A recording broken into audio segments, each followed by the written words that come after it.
Mimi naitwa Stambuli Miovela, mkurugenzi wa Oasis Financial Services Limited. Sisi ni washauri wa kodi na tumekuwa tukiwashauri sana makampuni ya Kichina, hasa katika kuhakikisha kuwa kodi zinalipwa sahihi, lakini ambazo ziko sahihi, ambazo zina uhalali, lakini pia na wenyewe wanafuata misingi ya sheria za kodi nchini. Kikubwa kwenye mafunzo ya leo ni utayari wa serikali katika kurahisisha mifumo ya kodi, kama kamishna mkuu alivyosema kuwa Mamlaka Mapato Tanzania imeshawekeza kwa kiwango kikubwa kwenye mifumo ya ulipaji kodi ambao kwa sasa tunaotumia unaitwa iDRAX. Huu ni mfumo wa kidijitali, ni mfumo unaorahisisha mtu yoyote kulipa kodi sehemu yoyote duniani alipo. Na hii tunaamini kwa sababu Tanzania ni ya kwanza Afrika Mashariki, inaiweka Tanzania kwenye nafasi kubwa ya kuvutia wawekezaji zaidi wa Kichina, hasa kuja hapa kwenye nchi yetu. Na nchi yetu kama tunavyojua kuwa ni nchi ambayo ina rasilimali nyingi, sasa hivi na vijana wengi wenye ujuzi mkubwa, lakini iko kwenye nafasi nzuri ya kijiografia ya kuvutia wawekezaji. Lakini pia mazingira yetu ya kisiasa ni mazuri kuliko nchi yoyote katika ukanda wetu wa Afrika. Hivyo tunaushukuru sana ushirikiano wa TRA na balozi kuweza kupanga na kuratibu mkutano huu kwa pamoja. Tunaamini inaenda kufungua milango mikubwa zaidi ya uwekezaji na serikali itapata kodi zaidi na zaidi.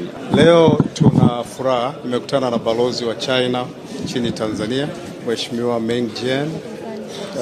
Tumezungumza na wafanyabiashara wanaotoka China. Mambo tuliyozungumza mengi, lakini makubwa ni moja, nimewahakikishia kwamba tutaendelea kuwasaidia ili wafanye biashara kwa haki na kwa utulivu.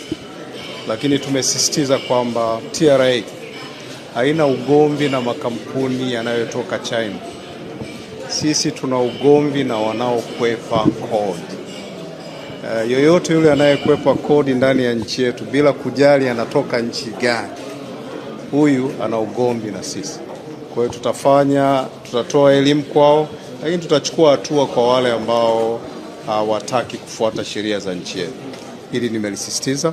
Lakini lingine, nimewahakikishia kwamba ili kujenga mfumo wa kodi ambao ni tabirifu, predictable, lakini ambao unatenda haki, lakini ambao ni wa kisasa na unaoondoa usumbufu, kama Mheshimiwa Rais Dr. Samia Suluhu Hassan alivyothibitisha kwamba tutakwenda kutekeleza mapendekezo 284 yaliyotolewa na Tume ya Rais ya kuboresha mfumo wa kodi nchini.